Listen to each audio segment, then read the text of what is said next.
Peace, family. It's your brother Marc Lamont Hill. Welcome to Night School. That's right. Every night here on the Marc Lamont Hill official YouTube channel, we hold Night School. Monday to Friday, 9 p.m. Eastern Time. We have a breakdown of the biggest stories going on in the world, the deepest analysis, the most intense debates, the most challenging and difficult conversations. We have it right here on the channel, and we don't do those drive-bys that you get on cable news. We don't do those shallow talking points that you get in mainstream corporate media. Now we go deep. We actually break things down. It's not a podcast. It's not a cable news show. It is a global classroom. And that's what we do here every night, Monday to Friday on the channel. And tonight is no exception.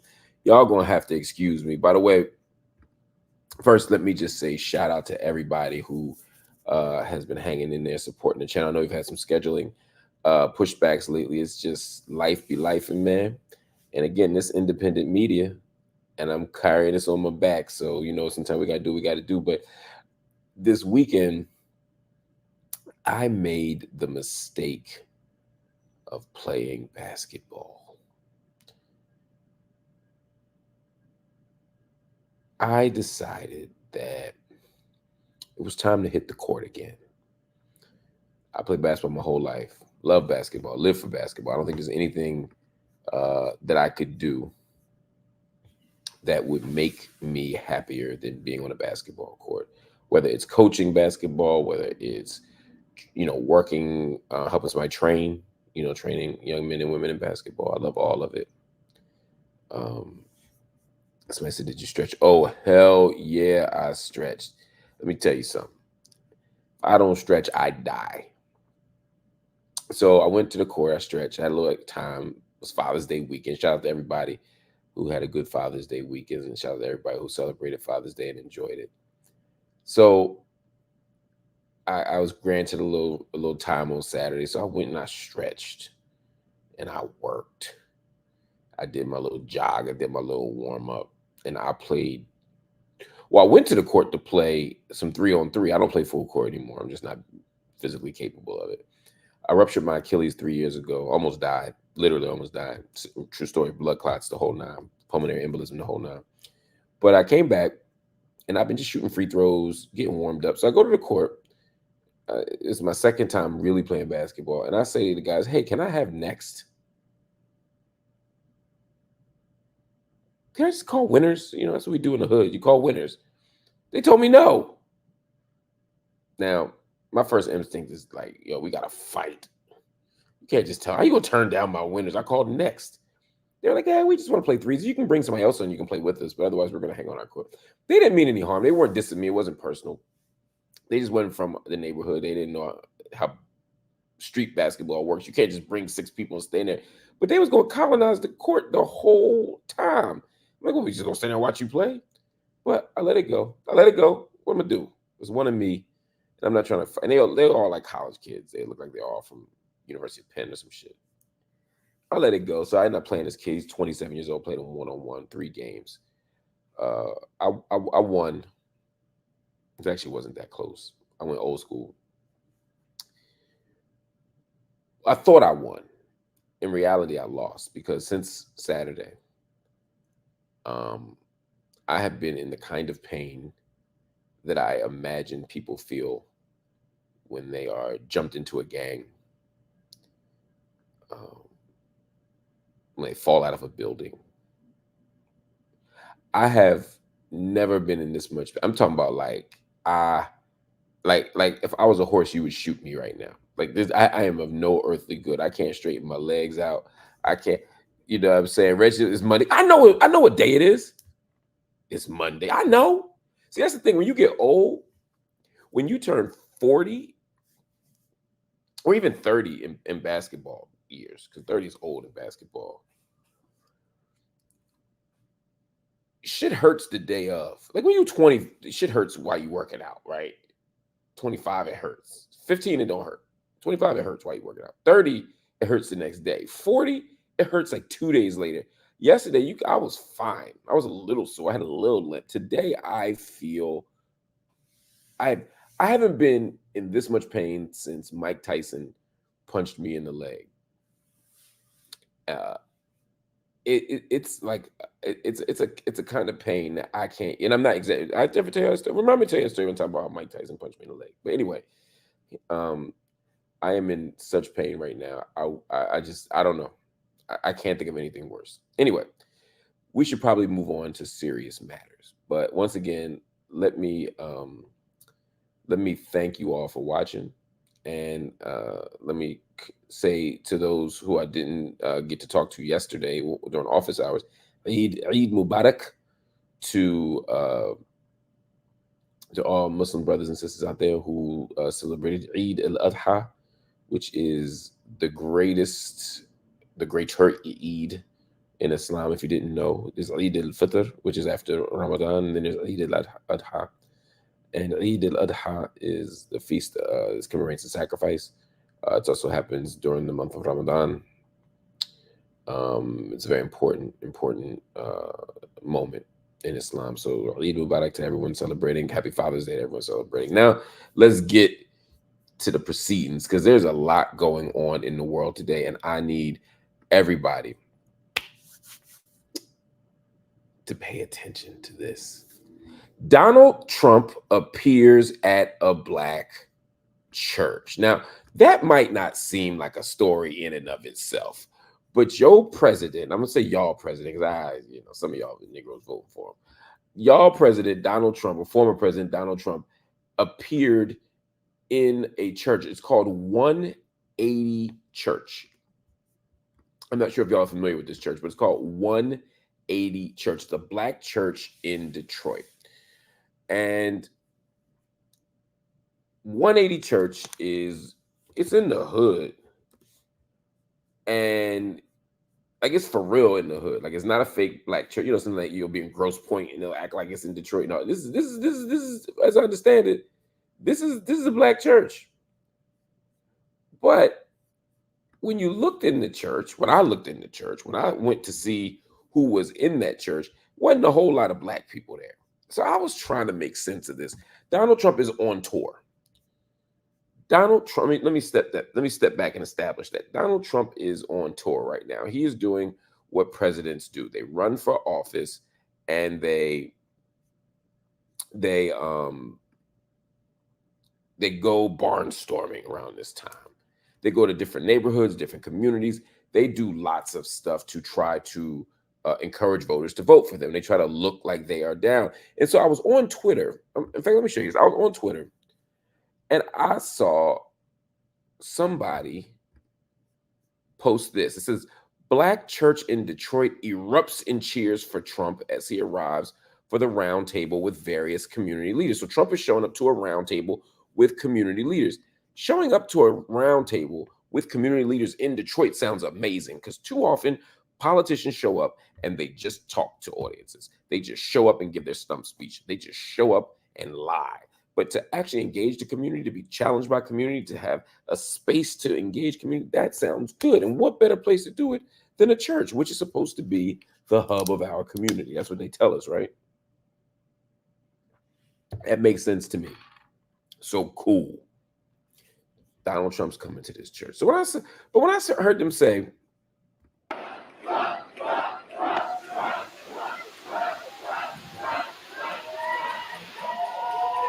Donald Trump is showing up. You hear that? Trump. So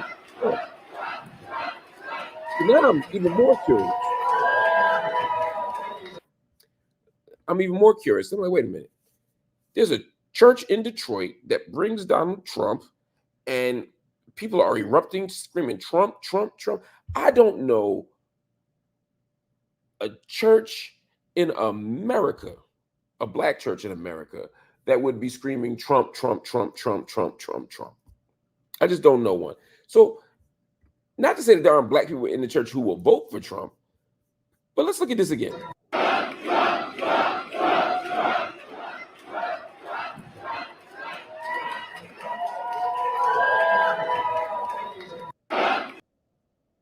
So,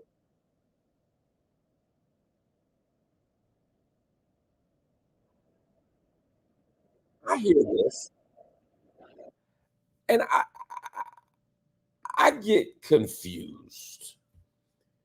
the first thought I had was, where the black people? To quote the great Trick Daddy, I don't see none in that church. To be a black church, shouldn't there be some black people in it? Y'all just saw the video. I saw about 4 black people, and the rest was white people with MAGA hats on. That is not a black church. Can white people attend a black church? Absolutely. Can black people attend a white church? Absolutely. I've preached at St. Sabina 3-4 times. Pastor Flager, Father Flager is a white pastor. Black church. There's white people in it. It's a black church. What makes a black church? It's majority black demographically. It's culturally black. It's homiletically black. That means they preach like Negroes. I don't know what happens in that church most days, but on that day, there wasn't no Negroes in that church. It's a setup. But they'll have you believing that a black church is just cheering for Trump. Why do they want you to believe that? Because they want to create a narrative that black people are grossly or disproportionately supporting Donald Trump for president. And it's not true. And even when they come up with these numbers, these statistics, these trends that suggest that black people are, and particularly black men, are voting for Trump at a higher rate, it's true. It's true. I hate you, Maurice. I know what you're doing. The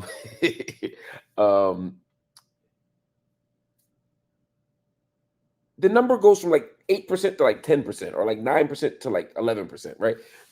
Black people don't support Donald Trump. It's just, we just don't, right? But because there's this idea that we have to have an unquestioned, unchallenged loyalty to the Democratic Party, that if that number goes from 8% to 9%, which is still more loyalty than any other racial group into any other party in America, it seems like it's a crisis, right? So this becomes, but this is how we frame it.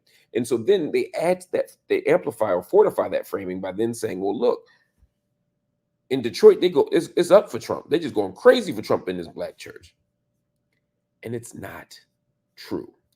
But the lie doesn't just get told through Republican media. And Republican media has been going crazy all week with the lies. They've been trying to show Joe Biden looking like he's wandering off when he's really actually watching a parachute landing. You know, they do things to make it seem as if things are different than they are. But they're not just lying this time. They're paying for people to lie. Look at this Negro right here. The pastor of 180 Church is Lorenzo Sewell. Look at him. Again, just skinning and grinning. These Negroes be so happy to be around white people. They be so happy to be close to power. Man, you're not supposed to be standing next to Pharaoh cheesing for pictures. You're supposed to be challenging Pharaoh, pastor. You're supposed to be challenging the status quo. You're supposed to be pushing back against power. You're not supposed to be standing here scratching when you don't itch and laughing when you're not tickled.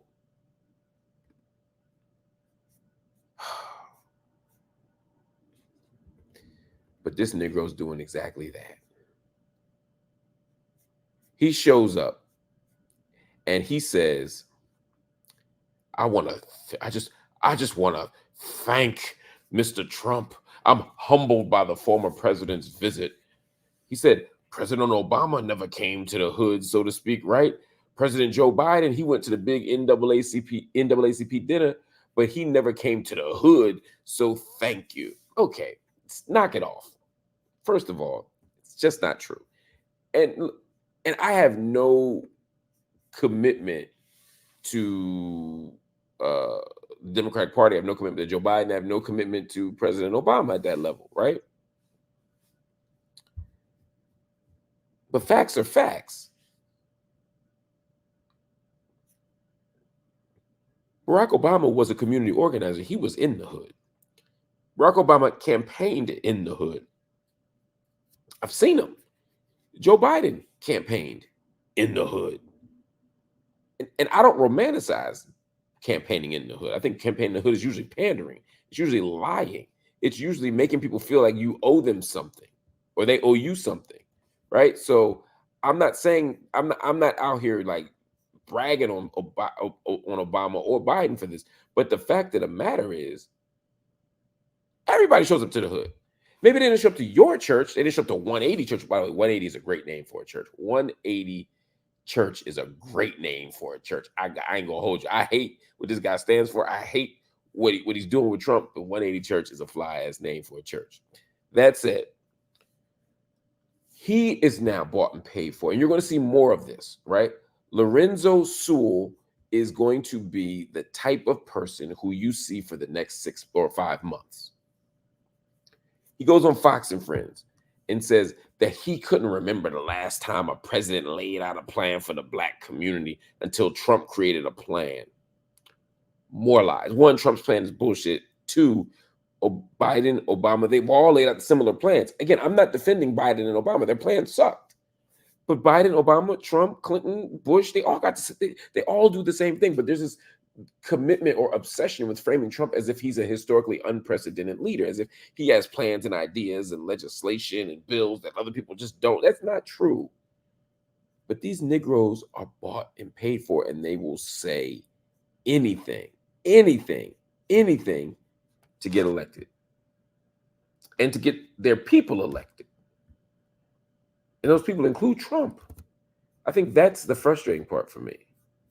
These Negroes are shameless. They're shameless. Anyway, I'm going to move on to another story because I am very, very frustrated.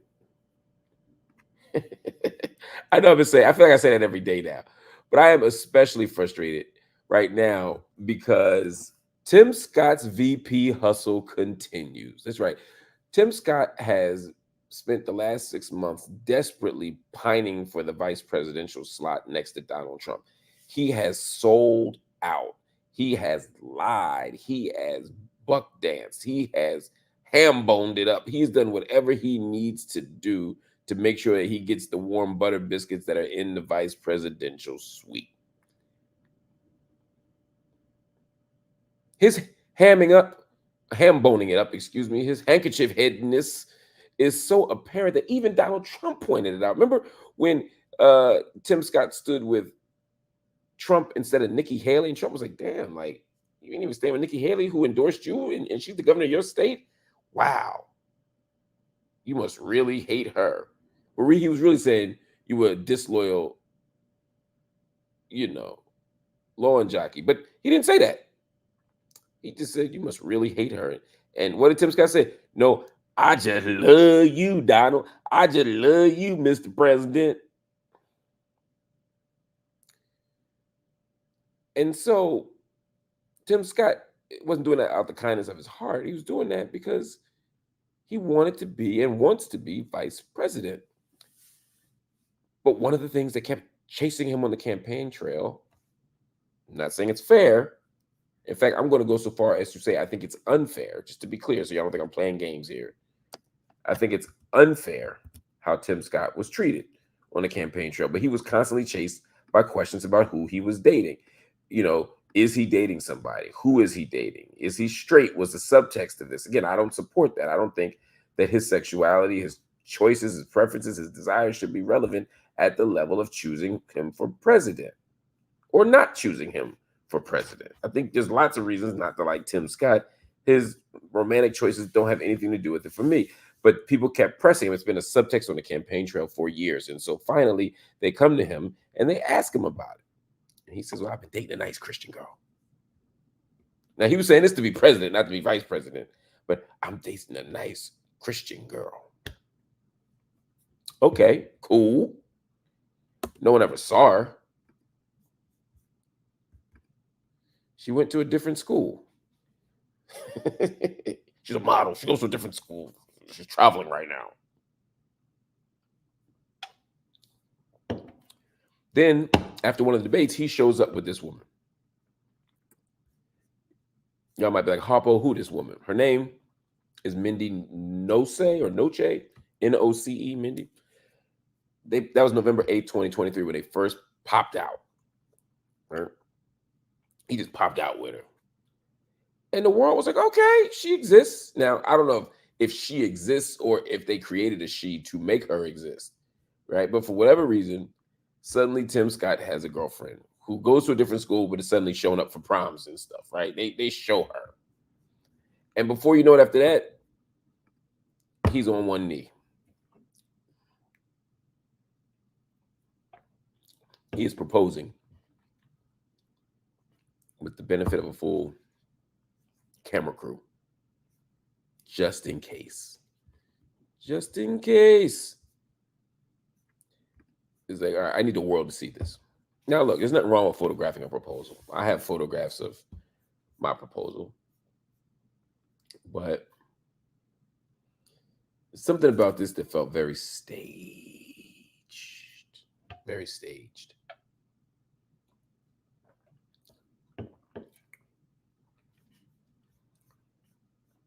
And so we were just like, we'll wait and see. But remember, he doesn't get the nomination for president. Surprise, surprise. Turns out white racist people don't want to vote for Negroes to be president. Even if they smile like a character from Fat Albert, they still don't want him to be president. Go figure. Racist people don't want black people to be president. Shocker. Everybody seems to understand that but Tim. Right? And Nimrata Randawa, also known as Nikki Haley, who didn't seem to understand that she couldn't Indian her way into, or white her way into this by pretending she wasn't Indian.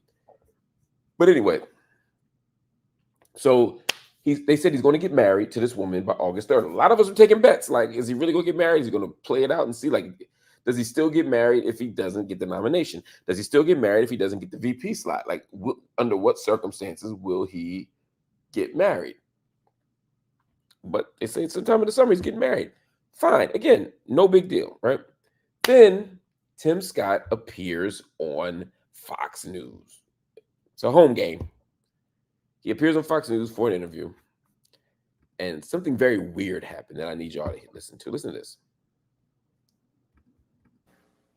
Senator Tim Scott, who on August the 3rd will become a father himself. I will tell you in advance, it is the best yet most expensive form of entertainment you can possibly have. So happy early Father's Day to you. Happy Father's Day to your dad. Thank you, and sir. Thank you for joining us on a Sunday night.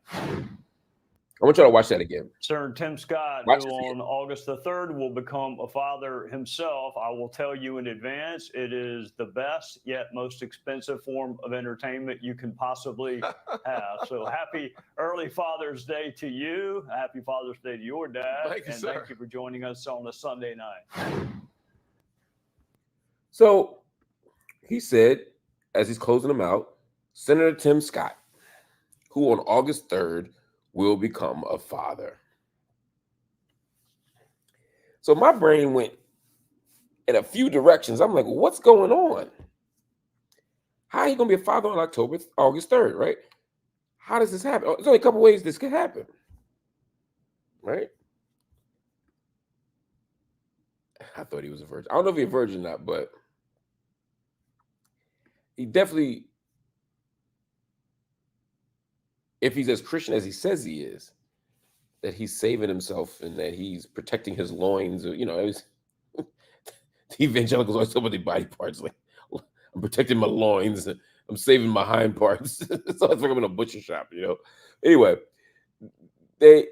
he goes, he talks about this faith and that he's not doing it. So I said, well, if you're going to be a father on August 3rd, you ain't married. That means you had so that means you had sex before marriage. Again, I don't care. But you say you care. You say it's a sin. What you doing? Then I said, maybe he already got married.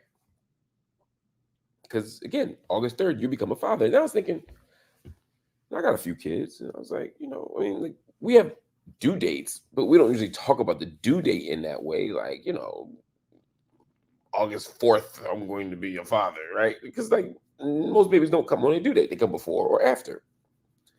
So I was like, this is a strange thing to announce. And then I got the information because my research doesn't stop at the internet. So I went back and thought a little bit more about y'all's friend and Miss Noche. Turns out they're getting married on August 3rd. So what the announcer was saying was, on August 3rd, Tim Scott will become a father because he'll be the stepfather to her 3 children. That's what they're talking about. So on August 3rd, he becomes a father. So he wished him an early Father's Day based on him becoming a stepfather. That's just a little ridiculous. Can we agree on that? Can we agree on that? That's just a little ridiculous. Again, I'm not taking anything away. I'm not taking anything away. I'm not taking anything away from stepfathers. I think stepfatherhood is important. I think people should be great stepfathers and mothers. I think there's nothing wrong with that. I think it's beautiful. And under the right circumstances, being a step parent could mean that you really are stepping in there and really playing a dad role. I get that. I get that. You might be stepping in for a father who's died or who ghosted the family, who wanted no parts.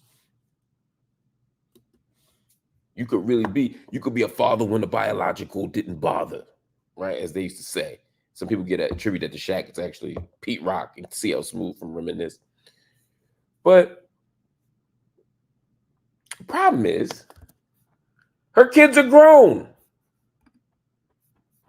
Her kids are grown. What are we talking about here? This woman got 3 grown-ass kids, and now his black ass is showing up talking about something, I'm a father. Now, you're not a father. You're a guy who's dating their mom. I'm not saying that step-parents don't count. What I am saying is, if they are adults, and you just met her, and you're getting married or in August, you're not a father. Now, again, I'm not here to talk about people's fatherhood. I'm not here to talk about people's paternity or whatever. It's not my business. Why am I bringing this up? Because it's part of the VP hustle. They were very intentional with their language. Fox News does nothing by accident. Fox News does nothing by accident. They didn't say, congrats on August 3rd when you'll become the stepfather to some grown-ass white people who you never met before, who probably don't see you as their father. They might not even see you as their butler. You can't say that, right? That's just too much info. So what did they say? He just slips it in there so that in the mind of the American voter, Tim Scott is now complete. He embraces Republican policy. He's an evangelical Christian. He stands lockstep with Donald Trump. He's married and he has kids.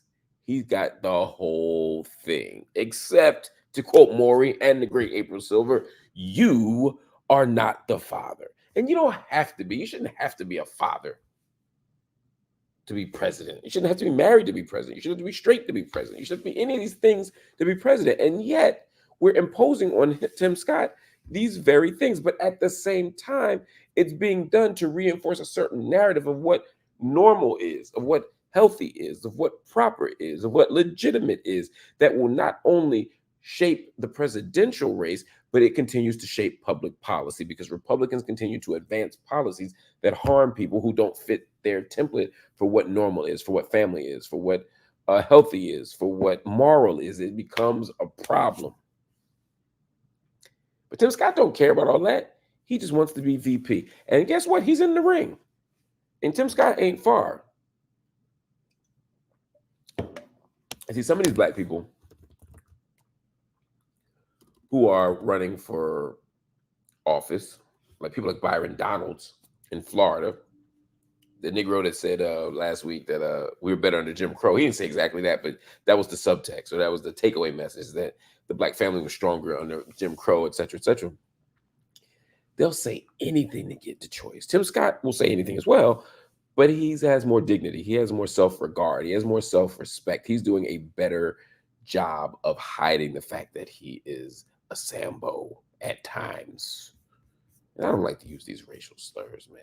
I don't even call them slurs. These jabs. It's just Tim Scott. He just cooks my grits, man. He just burns my biscuits, man.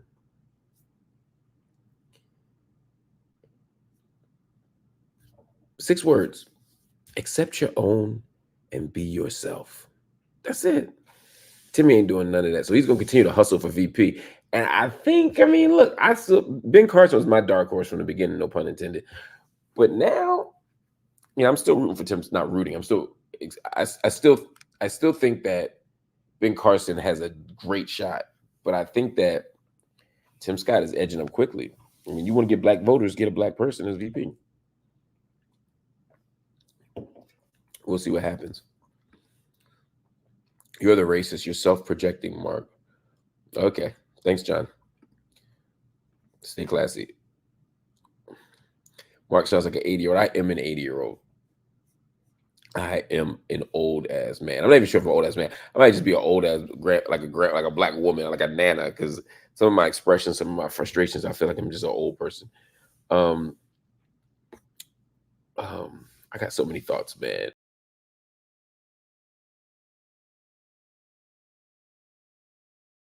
I just want to say the Boston Celtics, as of 2 minutes ago, just won the NBA championship, the 2024 NBA championship.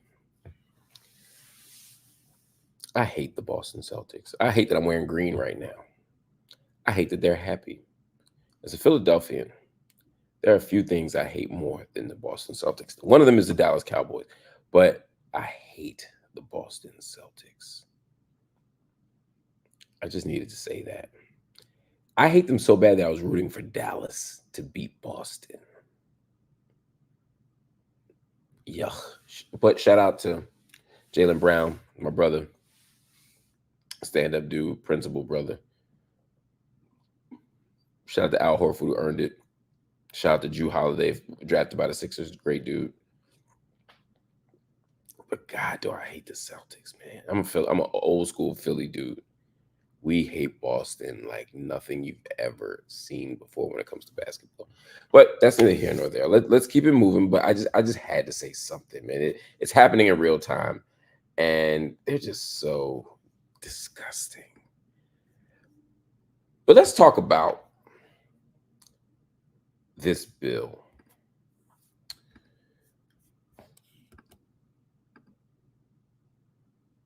I genuinely hate so much that happens in this country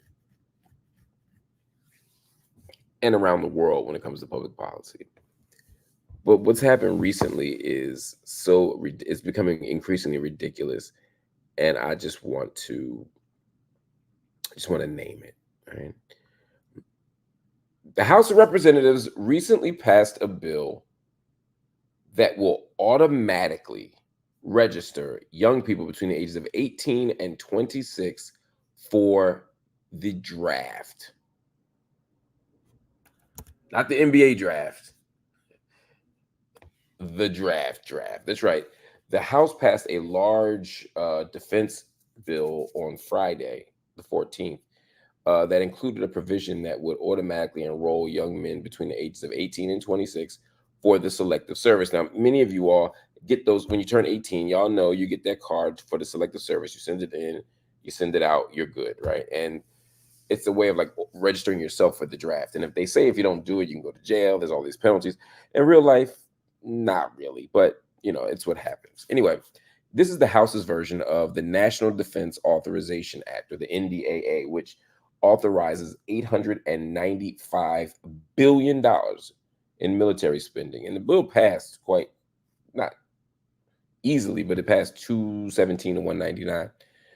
It's unlikely that the Senate is going to pass this, so I don't think it's a super big deal, but it symbolizes something. The Senate's not going to pick it up because of the provisions for abortion, diversity, DEI, trans medical treatments. There's a lot of stuff in there that reflect the kind of progressive agenda or that undermine a progressive agenda, excuse me. They want to stop everything. So it won't make it through the Senate, but the idea that the House Republicans would even pass something like this is ridiculous. The Selective Service is something that you do in the United States. It's a way for individuals to have some agency over their decision-making in a country that says it values individual freedom. And that's why the draft ended in 1975. There was a time where the draft was in place for World War One because we needed soldiers, we needed people. We said we're going to conscript people just like other countries do. Then it stopped. Then World War II came. It's like, oh my God, this is the big one, right? We need more support. We need lots of support. And so they came up with it again. And then they terminated it again. And then in 1975, it happened once more. And this is where it gets interesting, right? In 1975, they actually just said, look, we're not going to have a draft anymore. It's dangerous. It's out of step with American values. We don't want a conscription army. We want people to sign up when they want to sign up, right? That's the idea. In 1980, President Carter, was like, I don't know about this. Russia had just invaded, or the Soviet Union had just invaded, whatever. Yeah, the USSR had just invaded Afghanistan, and he said, well, at the very least, we need people to register, right, for the draft, so that in case stuff gets crazy, we have a clear kind of trail of people to be involved.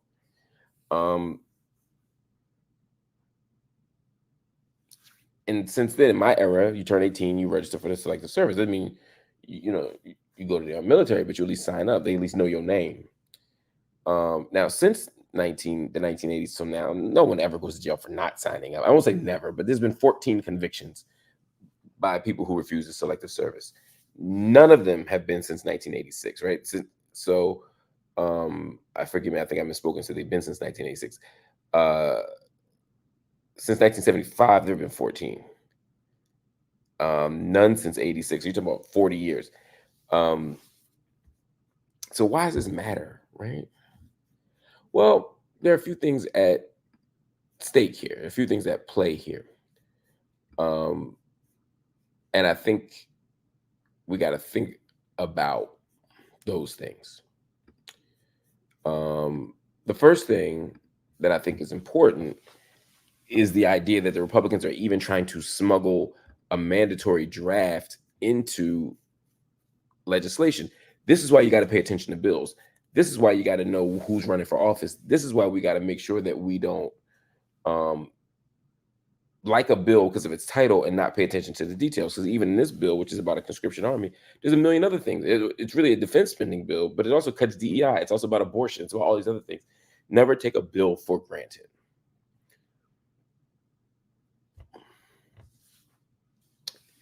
But then it's like, why do they want people conscripted? Why do they want people to be forced to go into this military?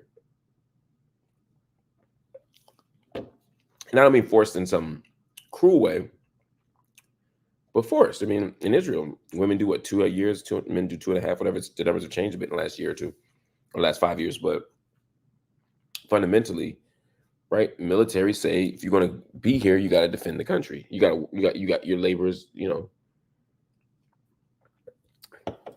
needed in the military. But it's wild for this to be an idea that's a World War I idea, a World War II idea, a Vietnam idea, a 1970s idea. But now we're still trying to make people do it. And again, when it was time to wear a mask, when it was time to protect people, liberty, liberty, liberty, we need our liberty. This is a country about freedom. But now, when they're telling people they have to join the military, or at least, sign up as eligible for it, where does that liberty go? My individual right to not be controlled by the state, to not have the state overdetermine my labor practices. Where does that go? Where does it go to say that not only can I not do these things, but I have to participate in these other things? I mean, come on, can you imagine being 18 and told you have to go into the military? And at the philosophical level, how is that different than calling me and saying, hey, look, we really need help, man. You just got to work at the IRS for 6 months. Right? It's the same principle, right? You can't coerce my labor from the government or for the government's benefit. Again, this is an abstract philosophical argument at some level, but in very real ways, it makes me wonder what the Republicans are cooking? What are y'all waiting for? What are y'all planning? What are you worried about? Why do you want all of us to be able to get shipped off and go to war at a moment's notice? Why is that even something you'd want to do?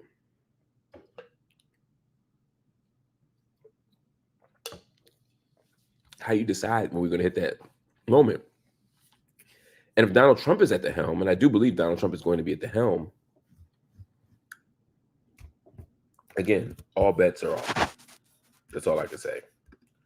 All bets are off. So it's going to die in the Senate. But we need to be paying careful attention to these Republican attempts now to basically draft all of us. Not me, I'm old as hell, but to draft all the young people for the military. That's something we got to be mindful of. Anyway.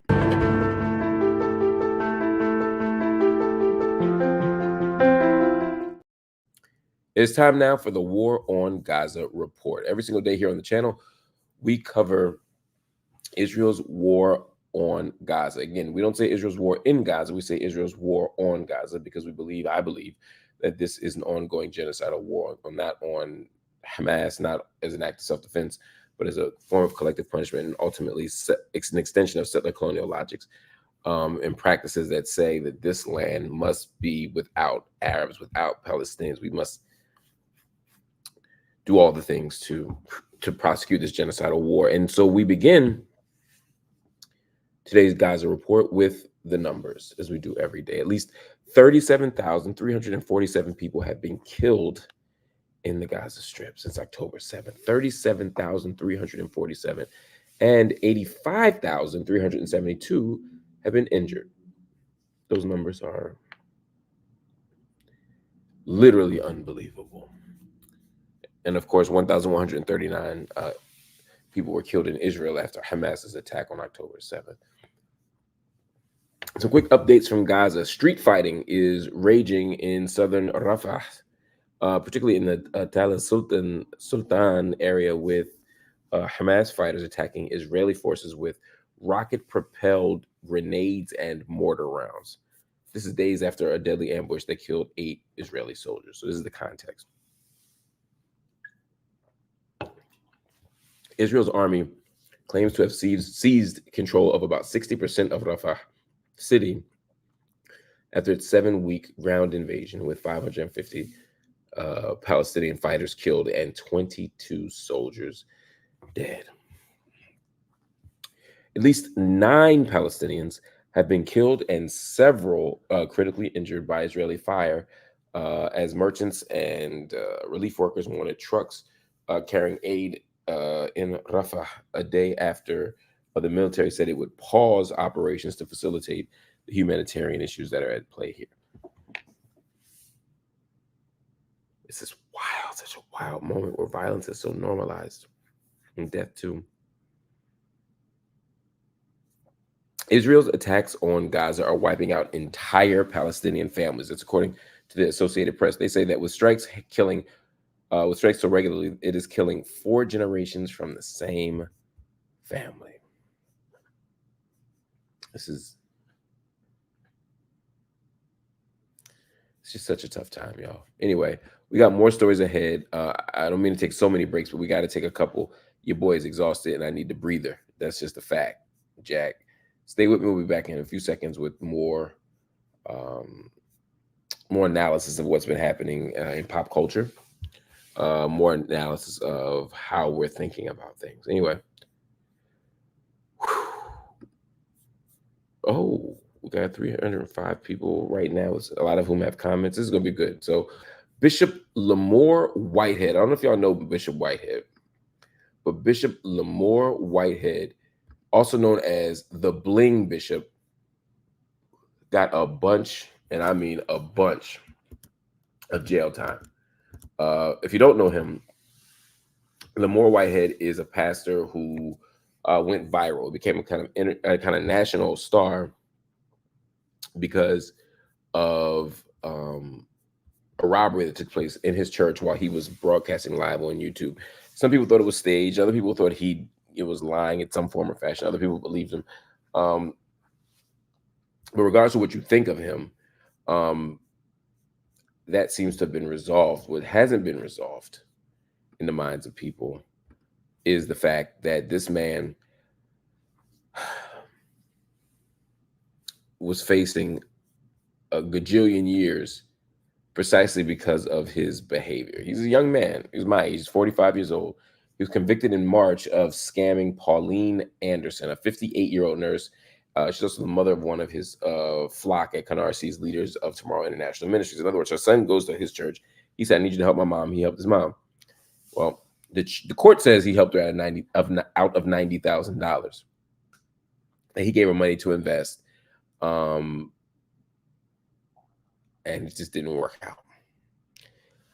I don't know who's right or who's wrong, but I do know that a jury found him wrong. A judge also said that he was wrong. Again, he became known as the Bling Bishop. It's not a good sign when you're called the Bling Bishop. Not because I'm not judging anybody's. I'm not pocket watching. I'm simply saying I'm not sure you're going to get sympathy when bad things happen to you. So, they say he took the money. Allegedly, he took the $90,000 from this woman. He's supposed to be helping her buy a house and get her life in order for, instead, the Bling Bishop got the money and he's using cash. He's buying cars. He's doing all the stuff you would imagine somebody like him would do. I'm not saying, again, when I say somebody like him, I simply mean what the allegations they're making, this pattern of behavior is consistent with their allegations. If you think he's innocent, fine. If you think he's not innocent, that's also fine. That's up to you. But the evidence, was there, and the court made a decision to sentence him, and he was sentenced to 9 years. Really 12, but 3 of them will run concurrent. So the question for me, forget innocence or guilt for a minute, right? It's not for me to decide whether this man is innocent or guilty. I mean, again, the evidence is pretty compelling and damning. But if a pastor is stealing from his parishioners, if a pastor is scamming people out of their life savings, is 9 years in prison the right answer? Or is there something else? He stood in court and said, "Look, I'm a father. I'm going to lose my children. I'm going to lose my connection with my children because they need their father and I'm going to be away. These are young Black men. They need my support." He's going to not have an opportunity. I mean, I guess there's restitution, but I mean, I guess what I'm saying is, could there be things he could do in the world right now that would be better in terms of making the justice restorative than simply putting him in a cage for 9 years? As an abolitionist, I rarely, if ever, even allow for the possibility that there could be a reasonable way to cage somebody.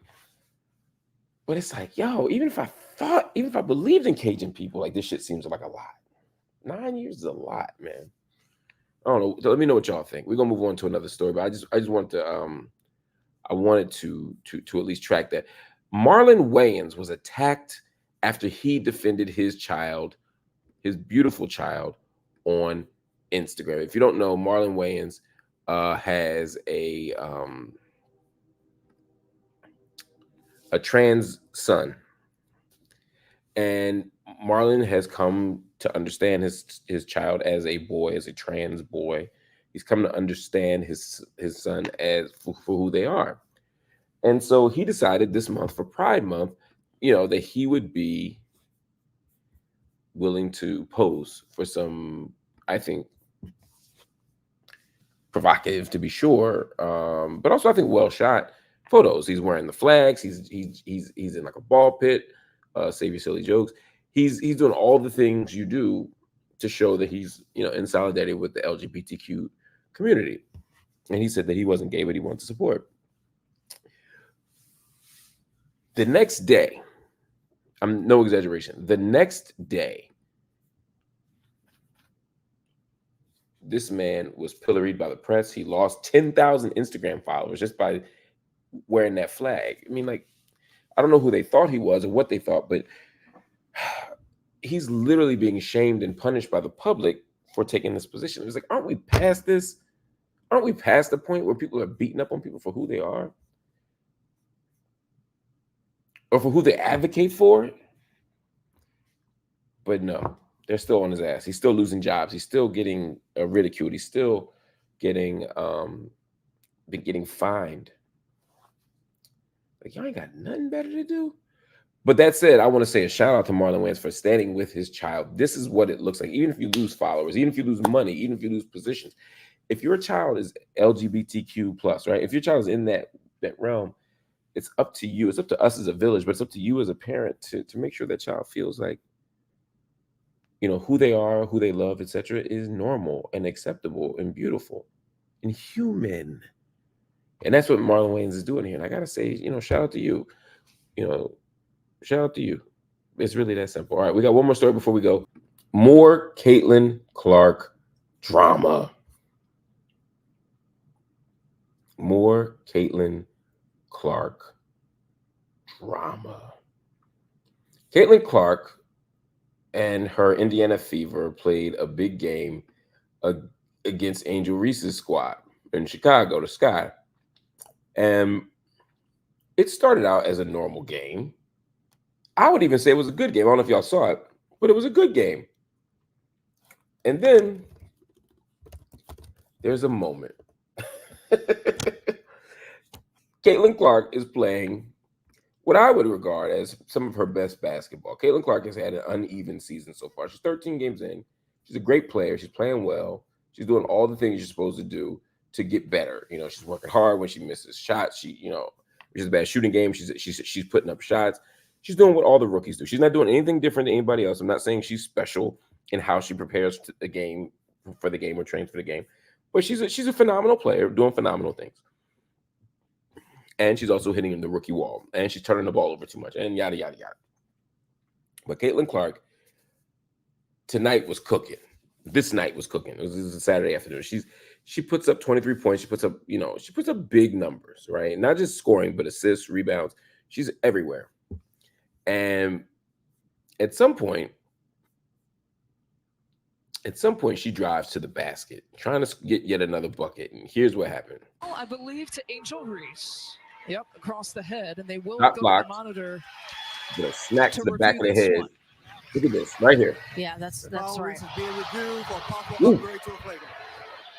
That's a hard foul right there. Be upgraded here. Oh, I believe to Look at that Angel one more Reese. time. Yep, across the head, and they will go to the monitor. So that's a hard ass foul. And after the hard foul, the ref looked at it and said, you know what? I'm going to upgrade this to a flagrant. For those who don't watch basketball, flagrant foul is a foul where it's not really a basketball play, right? It's not a play on the ball. You just hit somebody in the head like what you saw there. And as that's happening, I can't help but sort of think about why that would happen. Caitlin Clark is the heir apparent. She's the darling of the league. There you can see a still of Angel Reese about to pummel her or knock her down. Let me just put it this way. Caitlin Clark is a star. Caitlin Clark is the toast of the freshman class. She's supposed to be the next big thing. You got magazine covers saying she's the best player in the world, which is not true. It's not even close. Shout out to Asia Wilson. Shout out to, anyway, she ain't the best, but she is a generational talent, and I do think she's going to be the best player in the league at some point. The players don't want that to be the case. The players are going to do their job, which is to not make life easy on her. You can see in this picture here, yeah, they just weren't making life easy on her. And some of the same people who are calling for harder fouls, and I'm tired of the NBA being so soft, and I want to bring back the old days of the Pistons. You see one hard foul like this, and y'all like, oh, kick her out the league, drug test them, blah, blah, blah. People are losing their minds because this white girl got fouled. And again, I am a Caitlin fan. This is not hate. There's no hate in my heart. This is just about saying the girl got fouled. Yes, it's a flagrant. People get fouled with people get hit with flagrant fouls all the time. It's not that big a deal.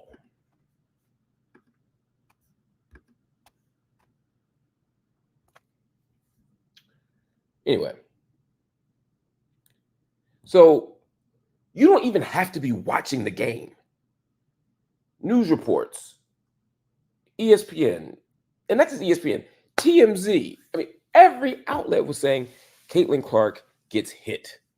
Now, look, I understand that, we spent the last 10 years talking about LeBron James. Every cable news show makes their money talking about LeBron James, you know, or his son, or his family, or his jump shot, or his car, or the way he makes pancakes. Whatever it is, we make an excuse to talk about LeBron James every chance we get. So I get it. If it bleeds, it leads. And right now, Caitlin Clark is a story in and of herself, but she's even more of a story because people don't like her. At least not these haters. And so Caitlin Clark getting fouled and getting upgraded became a place to have like different kinds of narratives. There were, of course, the white people, white peopling, and even, you know, and TMZ, they're my people. You know, I have a good relationship with them. But when I read this headline from TMZ, Angel Reese clubs Caitlin Clark in the head, charged with flagrant foul, clubs her in the head. They're starting to use, again, language that to an outsider seems far more violent, inexplicable, indefensible than if they did. So, you know, saying that Angel Reese clubbed Caitlin, or that Caitlin got clubbed in the head, might be misleading. It's just a foul. It's just a foul. Just call the foul and keep going. But no, they had to make this an international incident. They're watching it from different angles. There are people on Twitter saying that Angel Reese should be fired from the game, kicked out of the league. Come on, she just fouled somebody. Draymond has done 15 of them worse. Everybody on the Pistons did that or worse. Like, come on, knock it off. Knock it off. But they had to act like it was World War II. And then, of course, you had the black people, because one thing about Caitlin Clark, for every Caitlin Clark moment, there's going to be a Negro out there ready to defend her, cape for her, protect her, you know, etc. They're like, these women just beating up on her because they jealous. No. The ultimate respect you can give a basketball player is to play them hard, right? To defend them hard, to guard them 90 feet, whatever your thing is, but play to the highest level of your ability. And I think that's what they're doing with Caitlin Clark. They're playing hard, but they're also not making it easy. Again, in the 80s and 90s, that's what we did. Y'all are okay with men playing hard. Y'all are literally calling for more violence in the NBA. You're calling for more physicality in the NBA. When it comes to Caitlin Clark, you want all these women to fit these stereotypical narratives and stereotypical structures and frameworks around what womanhood is. In other words, y'all are uncomfortable with women that commit hard fouls. Y'all are uncomfortable with women who can take hard fouls.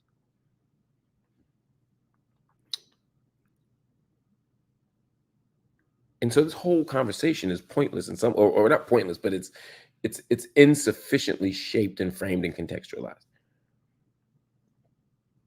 But there's no time to do that, because you got white people who think who are literally turning her into Larry Bird, and you got black people who love white people so much that they're turning her into Michael Jordan. And neither is accurate. But when you got outlets like TMZ saying it was a clubbing, or you got independent people saying just fire her, you know, it's just a reminder that our obsessions with race color everything that we do. As a basketball fan, I don't think about race when I'm watching the game. I just want I want my team to win. But you put me under the right circumstance. Right? Let me put it differently. Let me take a step. Let me put it differently. This should just be about basketball, people are saying. The problem is it can't be just about basketball, because so many of the people who are obsessed with Caitlin Clark's well-being, so many people who don't watch basketball but know that she got fouled, they love her because she's white. When Charlamagne was on Bill Maher the other day, and Bill Maher was trying to make it sound like race isn't a factor, you can be a black star, they're ignoring the fact that the Serena Williamses of the world were assaulted by the press. They were triggered. They had caricatures made of them. They had lies told about them. They were framed as violent and incompetent and undeserving of any kind of grace too. Race plays how we see this. These people are obsessed with Caitlin Clark, not because, I mean, she's a phenomenal basketball player, but it's also she's a phenomenal basketball player in a pool of black people, and that is important to some people. It's a standout thing, the same reason we cheered Tiger Woods in the pool of all them white people. Or Venus and Serena, for that matter. But this is an opportunity to leverage a great draft class, great product into something bigger. But if every time something happens to Caitlin Clark, y'all make her into this helpless victim, Like, she doesn't lock arms. Like, she doesn't commit hard fouls. Like, she doesn't talk trash. She does. But we also don't want to cut our nose and spite our face. So, like, look, y'all, in the WNBA, like, keep fouling Caitlin Clark hard. But maybe in the press conference, you don't have to say she gets a special whistle or she has the. Don't sound like you're hating, because I don't think you are. And I know that you sisters know what you're doing. And that's the other frustration, is that so many people are now on social media acting as if leaving Caitlin Clark off the Olympic team was just women being petty and not knowing how to do business, or fouling her too hard is going to chase her away. Like, she's the cash cow, and all these Negro women are just almost like window dressing to the real thing. That can't be how we think about this. But the Caitlin Clark foul reminded us that that's how a lot of people see it. That's how a lot of people see it. These Negroes don't count. So best of luck to everybody involved in this. I hope Angel Reese doesn't get suspended. I hope Angel Reese just is somebody who committed a hard foul. That's all it should be. And that's all Caitlin Clark wants, for all her whining and picking. At the end of the day, she wants to be treated like everybody else. And I think everybody deserves a chance to be treated like everybody else. And when it comes to basketball, and the superstars have a responsibility to extend beyond that. Caitlin is extending beyond that when she's getting fouled like the Dickens and just getting up. But don't make her the victim. And don't make these black women the ghouls or the violent ones. It's just a hard foul. Let's leave it there. All right. Anyway, family, thank you for watching Night School.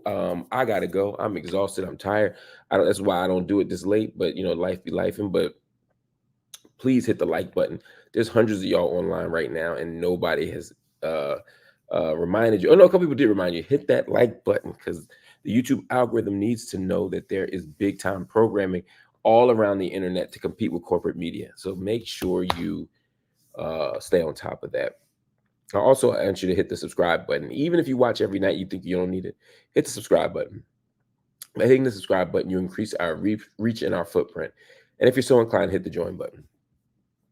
Because the join button does something special for you. And more importantly, does something special for us. It allows us to have monthly supporters to provide economic kind of structure, so that we can build and grow the channel, so that we can add that new studio, so that we can add those new digital technologies, so that I can have better background lights, so that Princess can get paid more, so we can hire more bookers. I mean, all the things happen with your support by hitting the join button. If you can't hit the join button because you can't make that monthly commitment, I totally understand. Times are hard.